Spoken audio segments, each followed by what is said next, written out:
What's going on, guys? What's going on, my people? Ash Black is here, back again.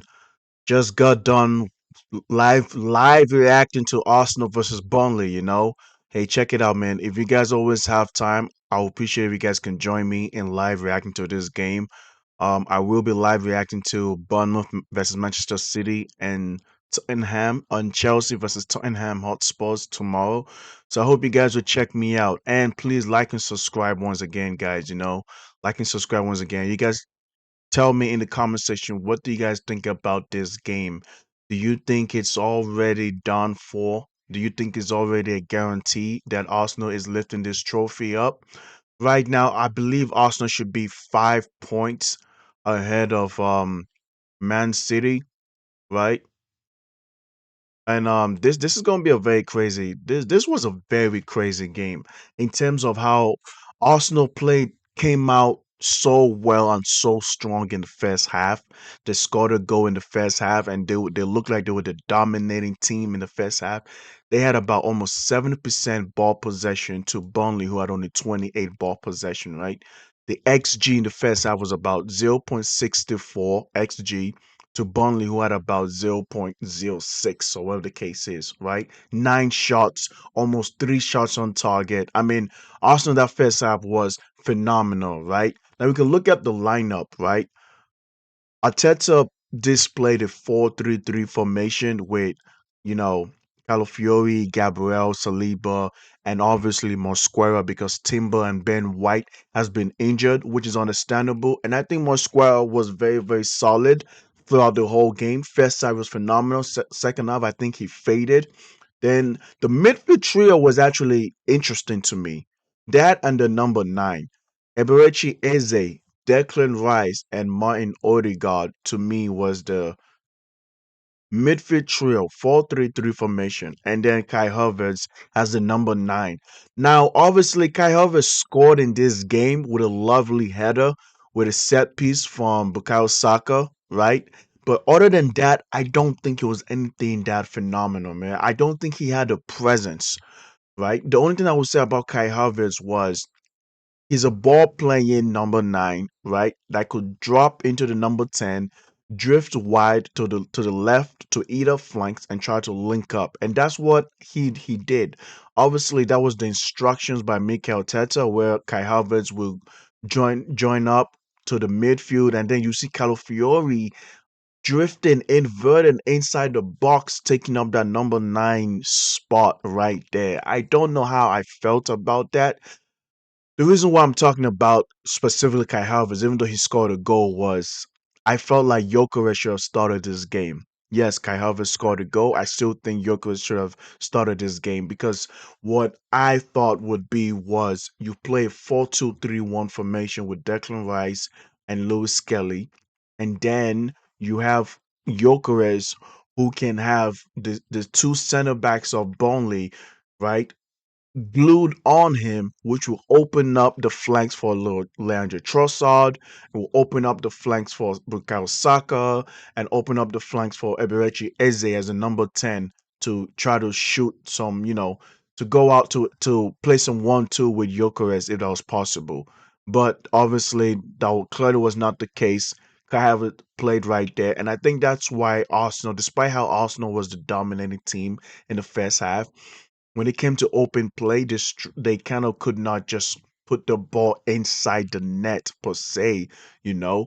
Leandro Trossard played so well in the first half, right? Out a couple inches outside of the box 18, shot it, hit the woodwork. Yeah, Bukayo Saka, who had two chances to score in the first half, played the ball, chipped the ball over the bar, kind of just a couple inches away from the goal line, and it went out for a goal kick.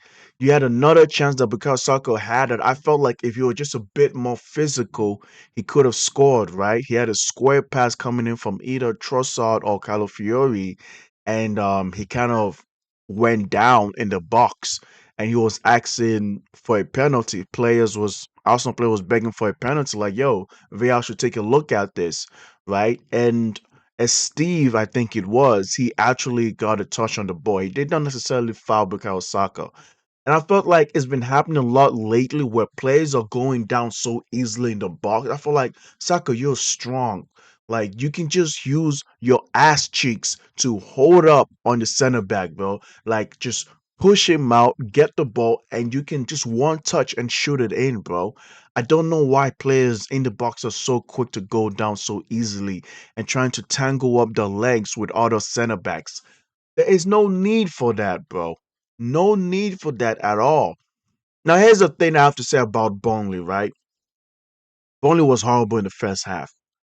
When you're going up against a low block team, a disciplined low block team like Burnley, right? A low block team has to score first. They cannot concede first. Because the strategy was you're going to play low block and hit the team, hit your opponent on transition, hit your opponent on the counter attack. It's hard for you to do that when you concede a goal first because now you have no choice but to abandon that game plan and come out and play attacking football, which is what the opposing team would want because now they got all the spaces in the final third to use, and they too can hit this low block team on the counter attack, you know?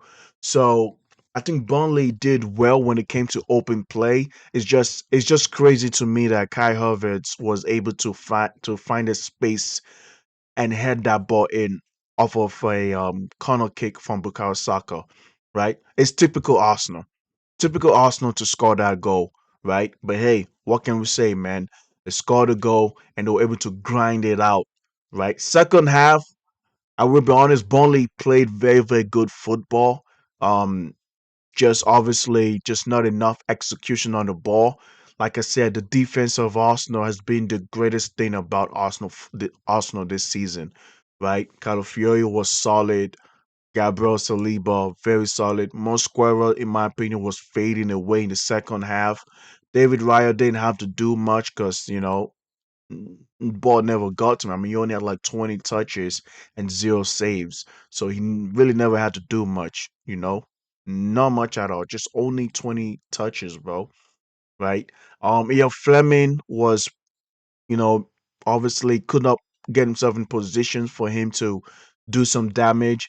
I think Hannibal and Anthony had some two good looks that they could have scored if they have just with a little bit more of an aimbot.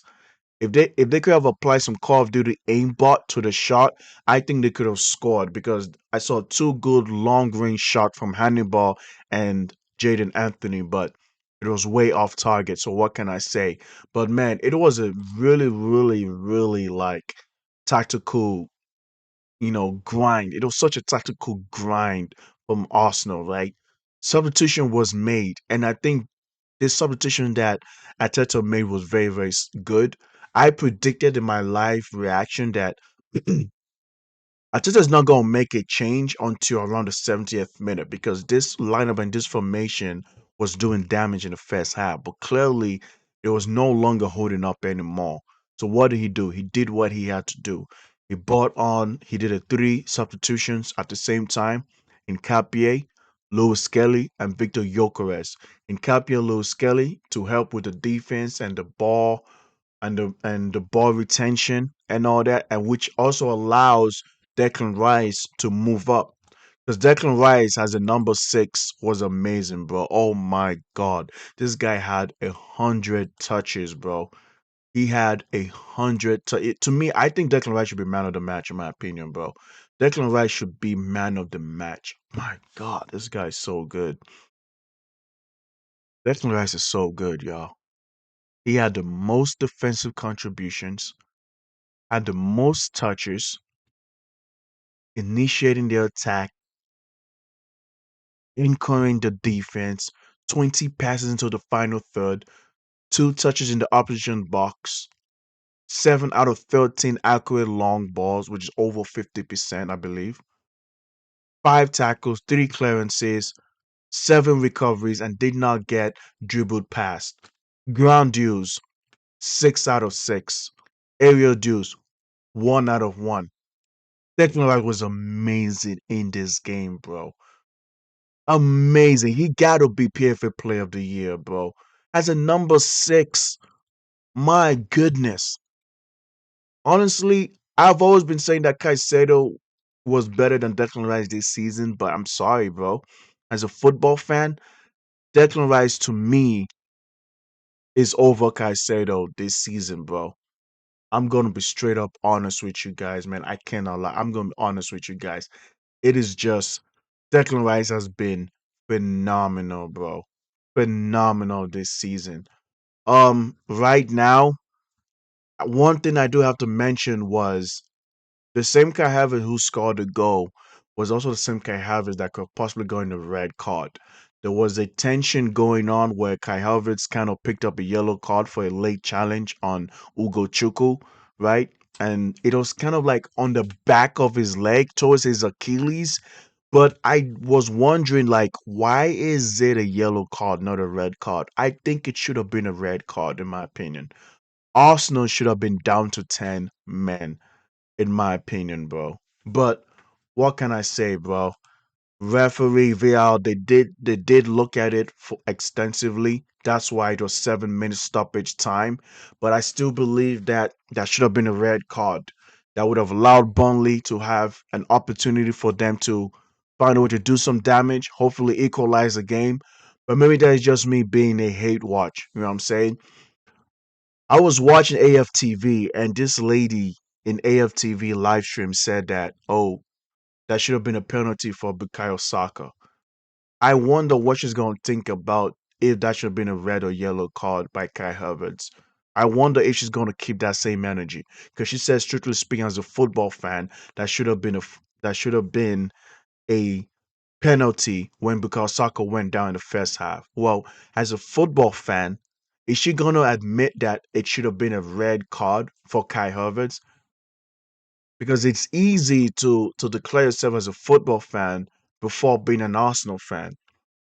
When innately we have our own biasness. You know what I mean, guys? We have our own biasness going on.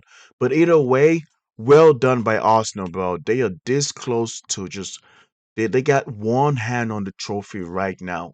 And I know Arsenal fans are gonna be gripping their cheers, folding their fists, hoping that Bournemouth can do something to Man City, especially when Man City put it out there that Guardiola is leaving Man City, which is weird timing in my opinion.